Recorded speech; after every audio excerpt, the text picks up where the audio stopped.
Gibby, where are we today? We are in the brand new Lindis studio. So I'm fired up, man. And it's actually in Brinkman's basement. Not his mom's basement. Are you sure? In his basement. Live from the Justin Livestream Network studios, Scrib and Gib. Brinkman, don't you got something to say? Hey, Ma, have the meatloaf ready in 40. We'll be ready. My words. Yeah, this is kind of cool. It's a little different in here. And on top of that, we're down here in the new studio getting it put together at Brinkman's house. So it's something different. You know, we've been going to Moose's office, then we got our own little office. Never once did we have food. No. Until we came here. I know. We had a little potluck beforehand. That was Brinkman. Unfortunately, now that's the expectation, just so you know. Obviously, you don't get a body like this by skipping on snacks. So there'll always be snacks when you come to Brinkman's house. So we'll have to Moose, you on camera over there? Did you turn? Oh, he's not. So he's shaking his head. But man, stepped up. And I can't believe he did that. Yeah, and he's like, Scrib, just have a little bit because Gibby's coming. Yeah. I don't know what that meant. No. All right, well, on top of that, we're down here. We got another new face here. We got the one and only, the Hall of Famer, newly inducted Hall of Famer, Billy Knutson. Finally, Brinkman, we can talk to a true Hall of Famer. Wow, shots fired. Shots fired. Hey, Billy Knutson, thanks for joining us today. Hey. I'm gonna start it off right now. I'm gonna say congratulations too. Thank you. Hey, thank it's you. Awesome. Thank you so much, Scrib. Had to cut in front of you. Have you? I'm just gonna ask right off the bat. Has it sunk in yet? I mean, I know. What do you find out in June? Is that when you find out? Yes, May, June? I found out. I got a call from Travis Gibson. Yeah. He gave me a call. He said, "Welcome to the Hall of Fame." I got on the phone. I called my daughter Alana. I said, "Hey, your dad's going in the Hall of Fame." She said, "You, Dad?" I said, "Yeah, I'm going into the Hall." So I guess I probably should have shared some more of my career highlights with her. But to answer your question, it hasn't fully sunk in yet. I was talking to a good friend, Dave Schley, and he was saying, someday you're going to be retired working on your car, I won't work in the garden, but I'll work on a car or something. And he said then it's fully going to sink in. But definitely this weekend was special, for sure. It started to sink in this weekend at the Hall of Fame ceremonies. Yeah, that was cool. I kind of heard about it from Gibby. He told me about it. God, it seems like a while ago now that you told me that Billy was going to be going in. It's kind of cool, and then you just... the nice thing for me is I've known you for quite a while being down here, and just so everybody knows, yes, that was a charge. Yeah, I'll tell you what. I was playing old man basketball Wednesday nights. Actually, we were younger then. And Scribner was one of the best players that we had. Which tells you how bad the league was. But I'm going to be honest, he was good. One time, though, I put my hands up to block his shot. And he did what Scribner does. He came up with his elbow right in my ribs. And I'm not kidding you. He dislodged some of the ligaments in my ribs. I was hurting for quite a while. Then he made the shot, and he calls foul on me. And I couldn't breathe. I'm, gee.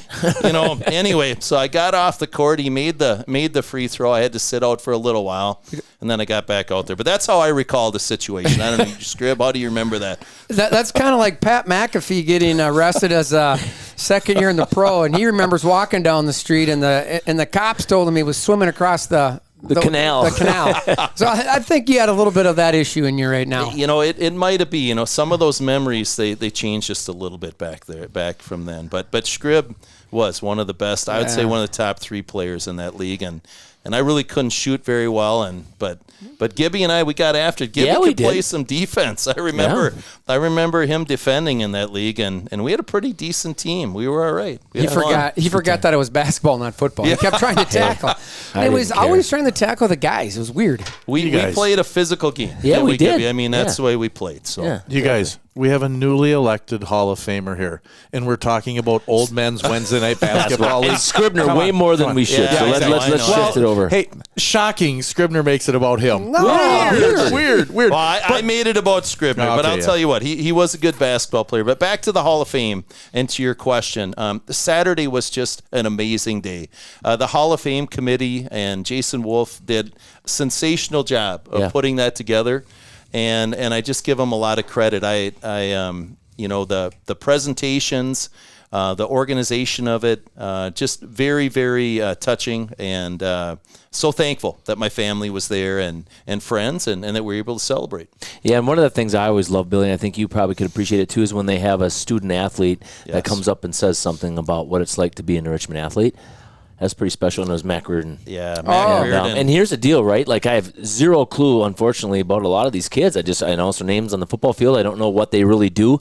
Here's Mac Reardon, 4.0 student, very well spoken, obviously a great football player. So it was just so fun to see him, spread his light on what it's like to be a Richmond athlete. And I think right now the fun part about it is with a lot of these programs getting better and better and better, it's becoming more of a Tiger Nation type thing, right? Sure where we can be proud to be a part of any program. So we're getting there, and that's what he spoke about. So it was pretty awesome. Oh, that's cool. I did not know that, so that's cool to see. I was out watching tennis when it was going on, and everybody's like, what's going on? And then Collins come on. I think it's Billy's in there. It's the Hall of Fame. Yeah, and the other cool thing is that the student athletes serve. I think we had over 100 meals that were served. So, Stelreich was there, and exactly. Langness was there. So we were talking about the football game a little bit, and some of the other athletes that I hear their names, but I don't know who they are, and they're serving. And I don't know. It's just it's different than I think what most people would think it's about. And then to hear everybody be announced by, whether it be a coach, like you had Johnny Ball announce you. I announced for Neil Ziller because I had coached with him and taught with him for several years. So that also was a really neat experience, I think. Is this just curiosity? Sorry, Brinkman. Is this every year or every other? It's every other. Okay, all right. Yeah. All right. Is the presenter, like John Ball was your presenter and you presented, Neil, is that always done by a Hall of Famer? No. It's not always. Okay, No. cool, interesting. Yeah, I was you there can 2 have years whoever ago. you want. I was there 2 years ago and saw it, but it's very impressive. Were you inducted in the Hall of Fame? No, I just happened to be invited there for the meal portion of it, and I went up there. Well, there was food there, of course I was there. But yeah, you're right. I mean, back then it was I all wasn't gonna say athletes anything. serving. Maybe. But have you two now? I didn't see it when you walked in, Bill. Do you guys have a secret handshake now that you do because you're Hall of Fame? We're working on it. Well, That if we takes told time. you, it wouldn't be secret anymore. I mean, you'll have to try and figure that out, Brinkman. I mean, like I said, we can't share that. Hey. It won't be secret. Yeah. The only person there wearing a gold jacket, by the way, was Gibby. So I don't think they give them to everybody. Just so you know, we're fine in the club we're in. Okay, good. Well, so tell us, I listened a little bit during the game when they're announcing it at the end of the first quarter, but it was wasn't very loud, right? We couldn't hear. So I honestly don't know. So tell me some of your accolades about your high school career, because I honestly don't know. Sure. I'll share a little bit. When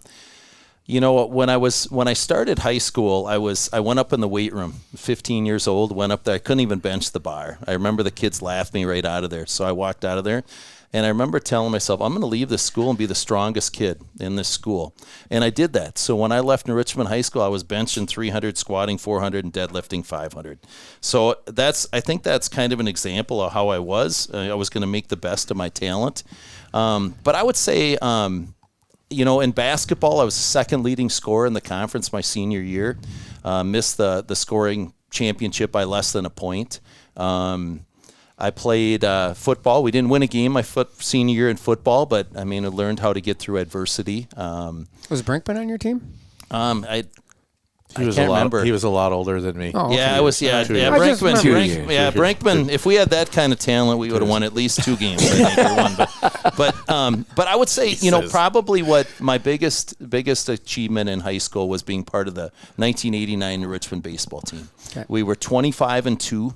And we lost in the state semifinals, and we just went out and just beat up on people. I mean, if you look at the scores, there were very few games that were close. Oh. And we started off, I believe we started off 13-0, and then we lost our first game in a tournament to Hurley, Wisconsin. and I'll tell you what, though, here's the deal.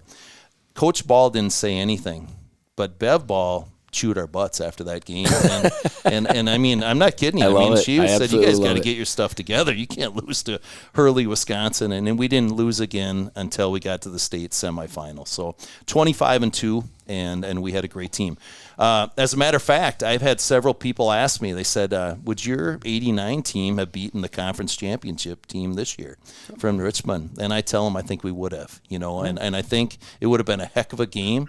But with Jack Charlin on the mound and the way we hit the ball, I think we could have beaten them. But we'll never know that. So I'd say baseball was a big thing, being strong, being captain. I was captain on every team that I was on as a senior. And I was MVP in football and basketball, and I was baseball my junior year. And those are things that I pride myself on. Oh, that's cool. And collegiately, Bill, I don't think a lot of people don't know about your collegiate level. Yeah, at the college level, I went to Normandale Junior College, and after high school, we played in the Junior College World Series in 1990. Finished 5th in the nation. I got to face Alex Fernandez, who pitched for the White Sox, and I remember being at Grand Junction, and the first pitch he threw, I don't think I barely saw it, and I stepped out and I looked around at that stadium and kind of smiled, and then I got back in there and was actually able to put some balls in play. But after my freshman year at Normandale, our head coach went to the University of Washington, became the hitting coach at the University of Washington. His name was Joe Ross. So then I transferred to UWRF, beat out a senior, started there 3 years, was all conference. I have several hitting records at UWRF. Played a year of football there. I wasn't very good at football, so that I just stuck with baseball. But all conference 3 years in college. Team MVP my senior year, a captain junior and senior years, baseball. Oh, yeah. Football, I didn't do a thing, but baseball, I was all right. You have something? Well, Bill, we've had this discussion before. You're forgetting another sport you did in high school that you got to track. be pretty good at. Yeah. Track, so I always hearken back to this because I still love it. Back when we had 4 sport athletes in Richmond, back before the WIA got greedy. I mean, back before they eliminated summer baseball and went to spring baseball. But, these small towns in western Wisconsin, we got to see our favorite athletes in 4 sports. So I went out for track my freshman year, and I was a sprinter. And then I didn't go up my junior and senior years, and I really regret that. So when I came out my senior year, I was so strong, they were making me into a shot putter. And I was not a very good shot putter at all. But I ended up, before a conference came, Stan Barr said, hey, you can jump. We see you dunking, and you can jump out of the gym. So he made me into a high jumper. I ended up finishing second in the conference in the high jump 6'3". I didn't win the conference because I had a miss, and the person who won the conference had fewer misses. But otherwise, another thing, though, that I wanted to share, when I was a junior in college, I ran at a place called Acceleration, Minnesota. And for 6 seconds, I ran 20 miles an hour. So that was one of the fastest people there. So I did have the speed, and I think I could have developed it if I would have stayed out for track. But I made a bad choice. I should have been out my sophomore and junior years. I think our track program now is a lot different. Oh, than it was then. For sure. And the weightlifting program, the track program, it's a lot different right now. As well as I'd say even our baseball program has evolved too. I'd say that too. Yeah. Well, it's the weight room, right? We talk about it all the time. And I was just listening, what I heard a little bit there is I was falling asleep. No, just kidding. No, but the one thing that was interesting was you said you came in, which is kind of surprising to me, and you were not a big kid. You could barely lift the bar. Right. And to me, that's comical. Right. Because all I know is, I don't work out as much as I used to, but coming out of the center, all I see is you lifting nonstop. Right. Coming out of there sweating like a dog. Lifting weights at how old again? Yeah, I'm 55. I'll tell you this. 2 years ago, I benched 375, and I did 225 27 times. And that was with Reggie. I did it. We maxed out. I was lifting with Reggie for a while, Reggie Larson.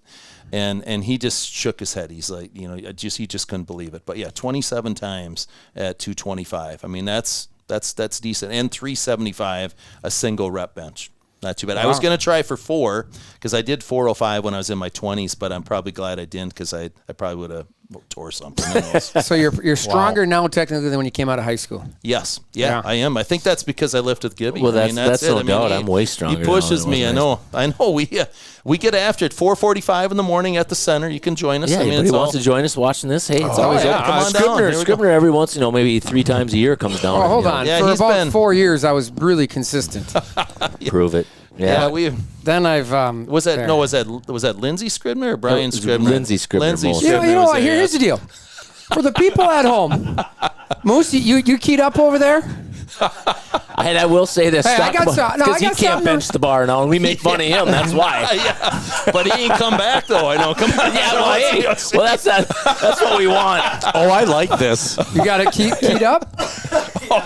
So just so you know, compliments of our producer because he's so dang good. But teachers nowadays, because that's what you are, it's a tough job. And there's mornings you get up. You don't know what sock you're putting on. As you can see, folks, there's 2 different pairs of socks on. You got it. They got that right. I know. Hey, there it is. That's awesome. So just so you know, Moose, yeah, he does something over there. He's pointing it out to me. Did he get him? Hey, that's, Yeah, we put it up. That's all right, though. That's something, That you know? is style, though, now with the That kids. is That style. is I know, style. it ain't Bill style. works with kids. Hey, And we're sitting at the tennis. Graceland is playing tennis, and Bennett shows up finally to watch his sister play, and he goes, what does she have an ankle brace on for? I'm like, she doesn't. Why is she wearing 2 different socks? One white, one black. Yeah. Typical. Yeah, but now we got It's in Billy style. here. That's Yeah. right. It's in style. The styles of Billy Knutson. Yeah. The Hall of Famers, they like to Go. say. Yeah. hey, Billy, what are you doing now? I mean, Yeah. what are you doing now with Well, he's a Tiger teacher. Athletics? I know he's Oh, a yeah, teacher, but yeah, with Tiger yeah. Athletics, let's. Here's what we're doing right now. I've been working very closely with Dan Kredovics, Coach Kredovics, and he has been an amazing leader. The guy knows baseball. He's motivated. He brings in the right people. But my role right now is I'm pitching coach for the high school baseball team, and we're working on developing and refining our off-season throwing program so that we can get even better. 3 years ago, we faced River Falls. River Falls had 4 guys throwing 85 miles an hour. After that game, I said, Creddy, we're going to have 4 guys or 5 guys who throw 85 miles an hour. And I'm not going to tell you the response he gave me. But anyway, I can imagine. It was something that was saying we couldn't do it. Well, we got there. We're getting there. Our velocity's coming up. Our guys were developing pitchers, and we'll continue to do that. So that's what I do. I develop the pitchers. Well, speaking of that, though, you had the All Northwest Pitcher of the Year. We did. I'll Aiden tell Eckert. you. Yeah, Aiden Eckert is a kid who, very smart kid, knows how to pitch. He came in, when he started throwing, he was throwing upper 60s as a sophomore. When he left us, he was popping 86, 87. Yeah, that's incredible. And that's a tribute to him though, and the work that he did in the weight room. And also we have Hayden Zimmerman who works with me at the pitchers, and there's not a better guy at breaking down the mechanics of a pitcher than Hayden Zimmerman. And so it's really a credit though to Eck in the work he did with the film and the weight room and developing his arm. So that's what he does. And also, I mean, I'll give credit to Bennett. I mean, we had the best catcher in the area. I mean, that's there's no doubt about it. It's going to be big shoes for us to replace next year, him. And so good catching, good pitching. As a matter of fact, when Bennett came in and played last year as a junior, we started off, I called almost every pitch.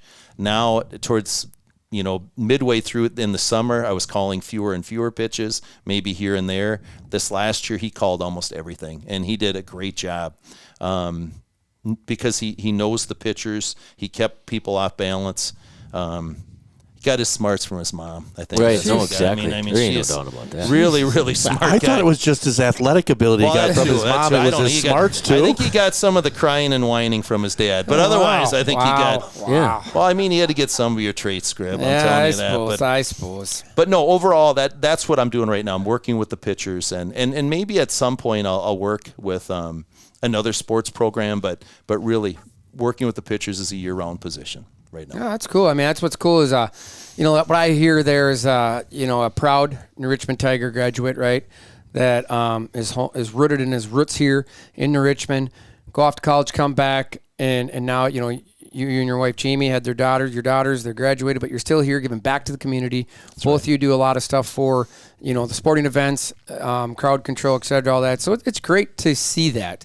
And you're kind of an example of what a Hall of Famer should be. Well, thank you. So I think part of it is eventually guys like Travis Gibson, that are Hall of Famers will kind of do something similar, like give back to the community. But I mean, you just heard it earlier. Bill, drags Travis down to the center every morning at 4:45. I must be just left by the time they get there. But anyways, but obviously, Bill's been a great influence to a lot of athletes, and he's trying to bring Travis along. So we're gonna keep letting them work with each other. Bill, quickly. And then we'll get back to you. But before I forget, because I have a great memory, it's just really short. Somebody that was near and dear to you, Mike McMartin, went into the Osceola Hall of Fame on Friday night. I know some couples from Richmond that, instead of going to the varsity game, made a date night and went up to Osceola to see him get inducted at halftime.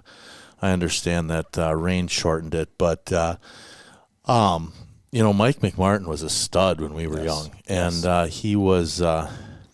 His footprints are on a lot of students that were our age. Yes. If you would just take a minute and maybe talk about what Mike McMartin meant to you. Yeah. Mike McMartin.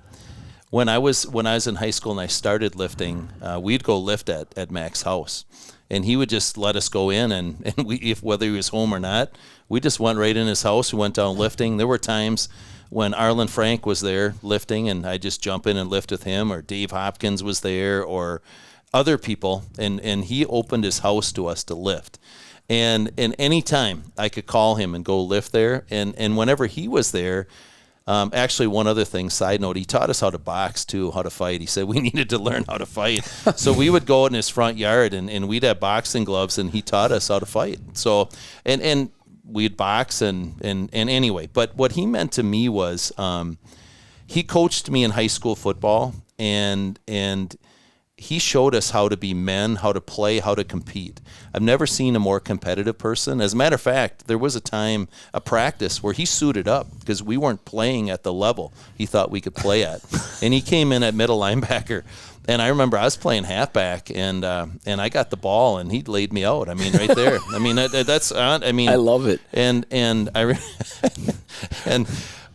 But he has been when he left New Richmond, that was a huge loss, and I know it was a tough choice for him when he left New Richmond. But the things he did in Osceola, and the way he impacted lives, I could just go on and on about him. Just high integrity, competitive guy, love people. The other thing he would do too is, I remember when I saw him, the last time I saw him, now he's struggling a little bit with some Alzheimer's and he's not doing too well, right, which is hard to see. But he'd always grab me and just give me the biggest bear hug and, Billy, how are you doing? And you just knew that you were loved by that guy. And I was thinking about him a lot as I went in the Hall of Fame. I wouldn't be where I'm at right now if it wasn't for him, Andy. I mean, I love the guy. He showed me how to compete.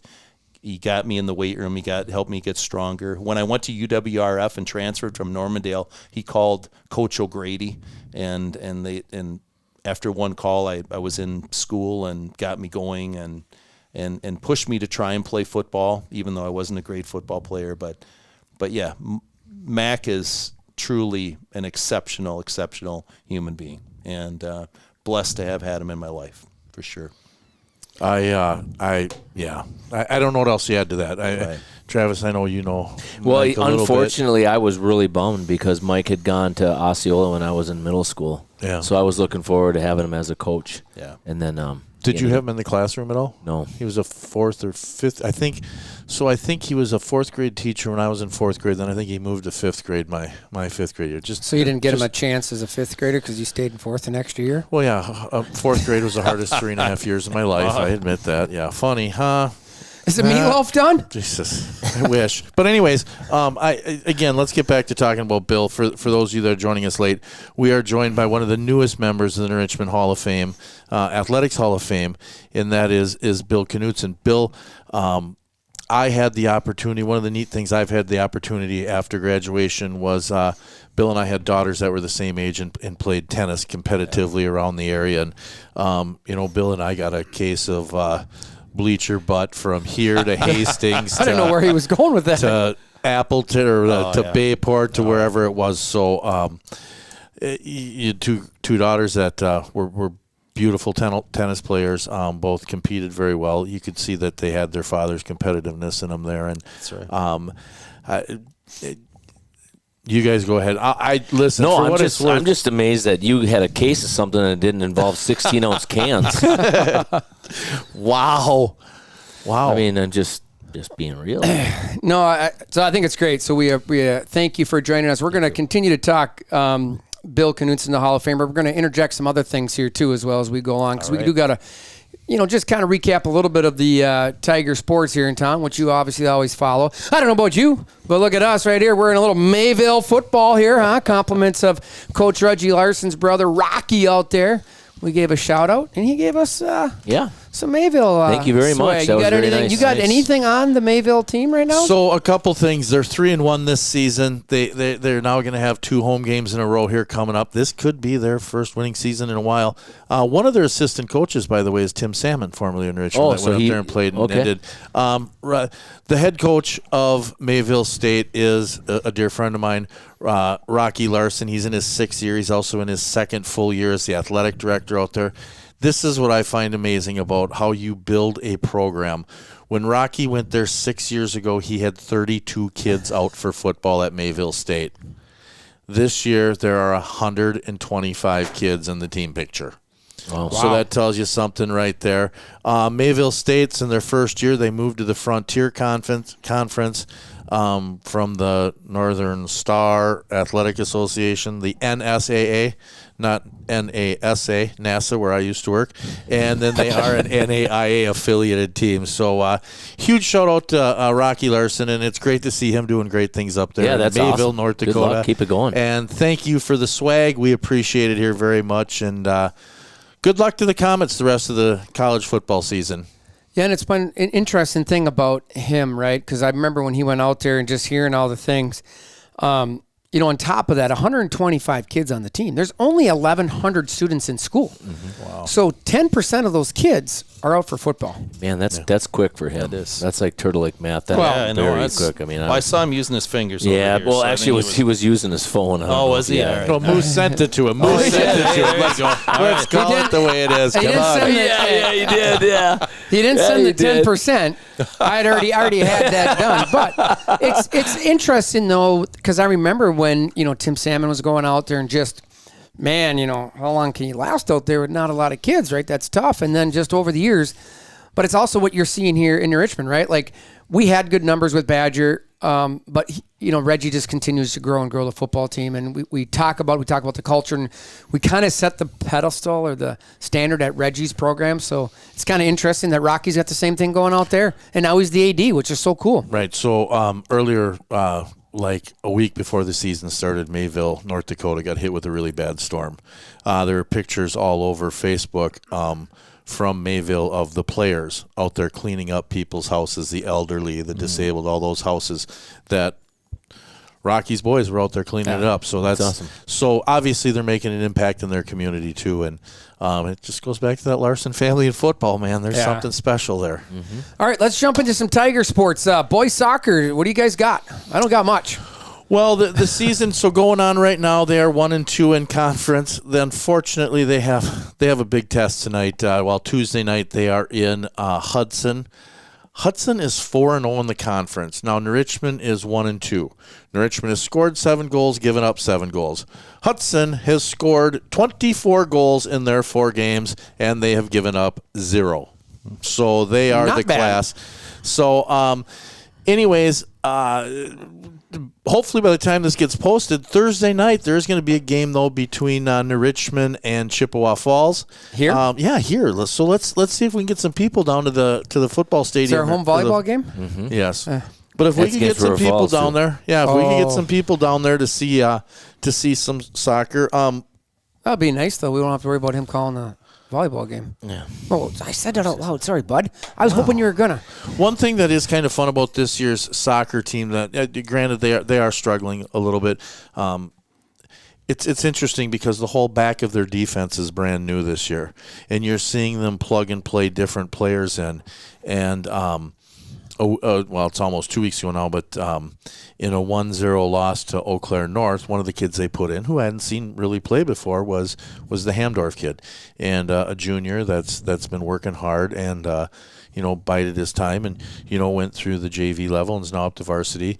And, boy, I'll tell you what, they put him in. They subbed him in like 5 minutes into the game, and he stayed out to the rest of the game and played a whale of a game on defense. So, obviously, Leighton Bostow and the Bergdahl kid, they're going to be their leading scorers. So, scoring-wise, they can score some goals.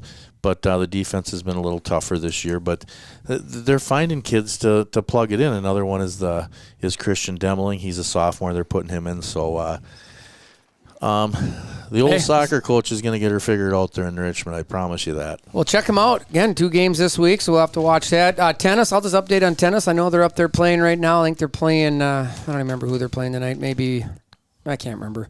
I should be there, but I'm here hanging out with you guys. But they had a big quad this weekend, and it was fun to watch. I know Lindsay Ritzer, she played a lady from Mount Alaska that only lost 3 times all year. Wow. Lindsay knocked her off. Wow. Good. She did lose a really tough one to, what was it, I think the Hudson team or something like that, and then beat the Marshfield Tigers. So, again, you just watching that team, young team growing. It's fun to watch. The doubles teams do well. Carly Ritzer and Heidi Vogler are doing well. And then you got the number 1 doubles of Tyval and Lily Jess. So it's a fun team, young team. I'll just continue to watch them grow.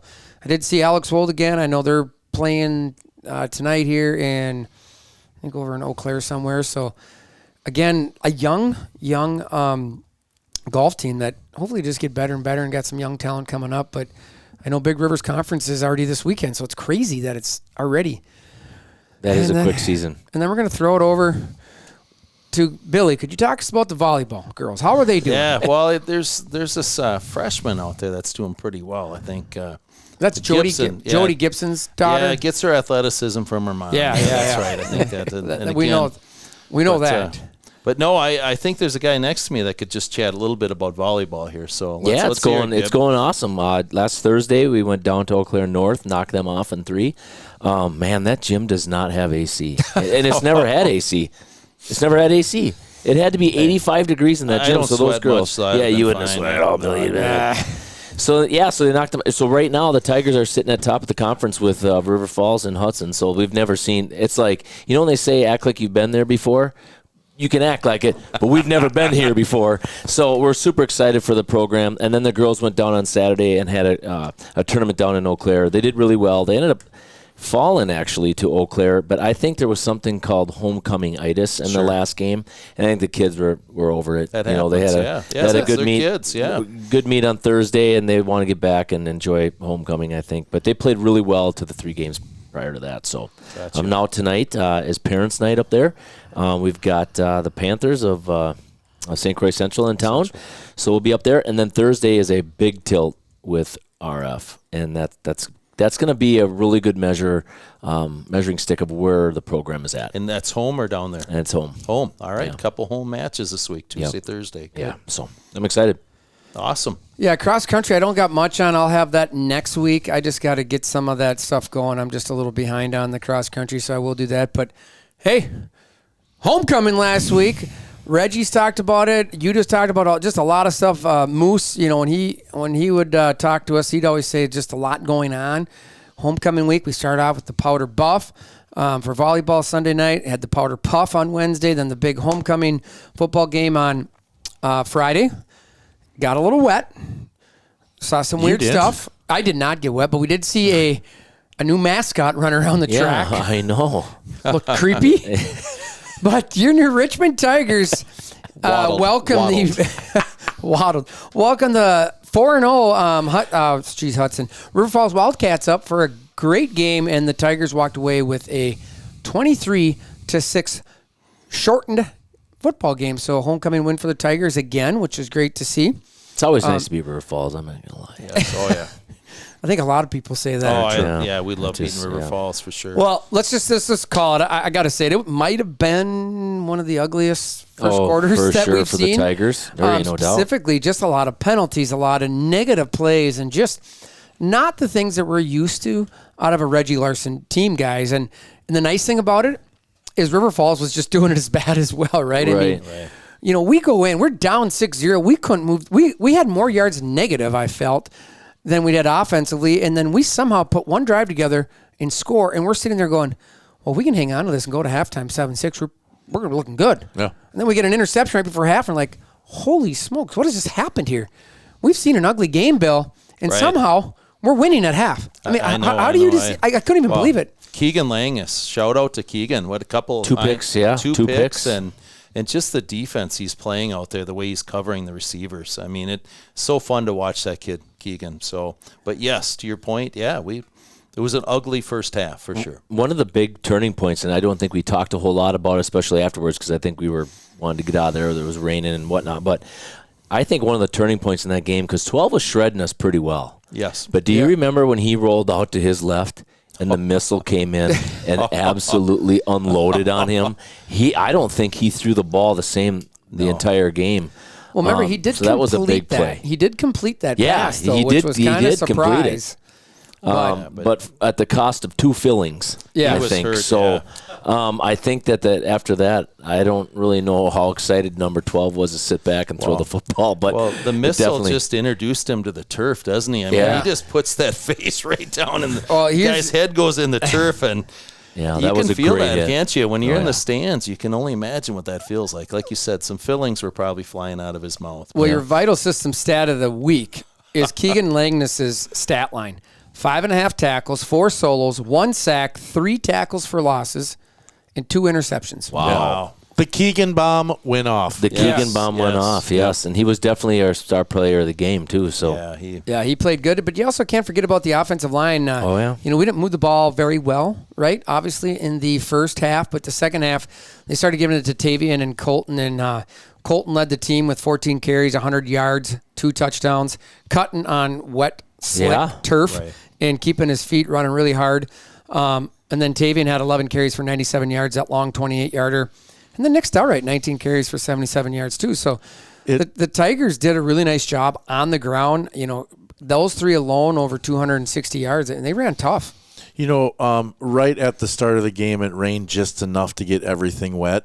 It would have been nice if it would have stayed dry because I know that Comro was wide open a lot, but they just weren't passing plays. Yeah. he was open a couple times.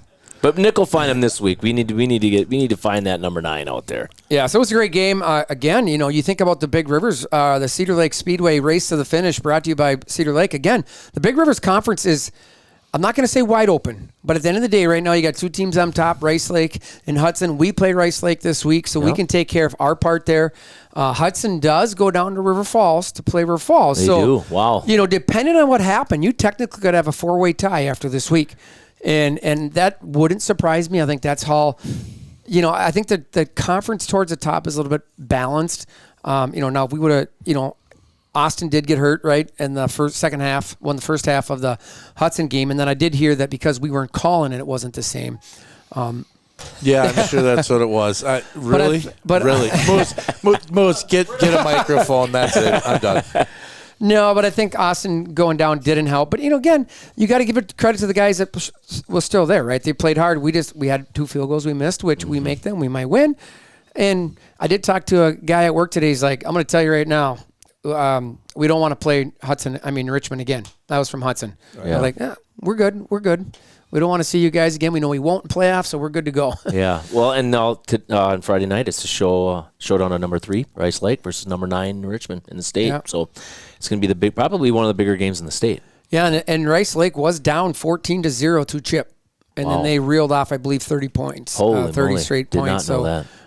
Ended up being a 38-22 game, I believe. So, hey, they're coming here. There's probably a little bit of revenge on the notion here for the Tigers, wanting to get them after Rice Lake knocked the Tigers out of the playoffs. So it's going to be a heck of a game. It's going to be a really good game, I think. And that game down there in River Falls this Friday night, the backyard brawl that is Hudson and River Falls, there's been a lot of times when one of those teams was hot and the other wasn't, and the team that was cool walked away with the win in that game, because that is just some good old-fashioned football when those two get together. Yeah, should be good. And the one thing, if the weather's good, you got to remember, Tino Massa was throwing the ball really well.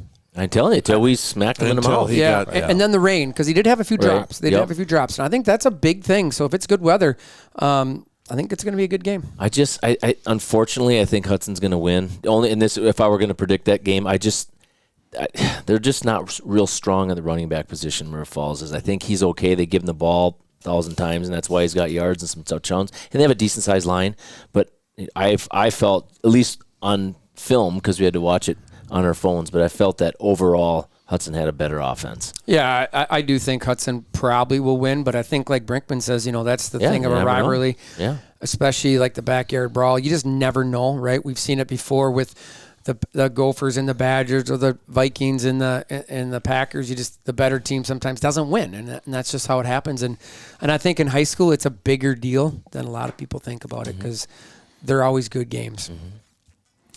All right, let's just run quickly through, the game I do want to talk about this coming week. It is a big one, is Glenwood City, Turtle Lake, and the Dun St. Croix. Boyce will be fine. The reason why I'm saying that is because Glenwood City did stumble a little bit, against Boyceville, didn't play very well. Boyceville smacked them around pretty good. So it'll be interesting as Glenwood City can respond.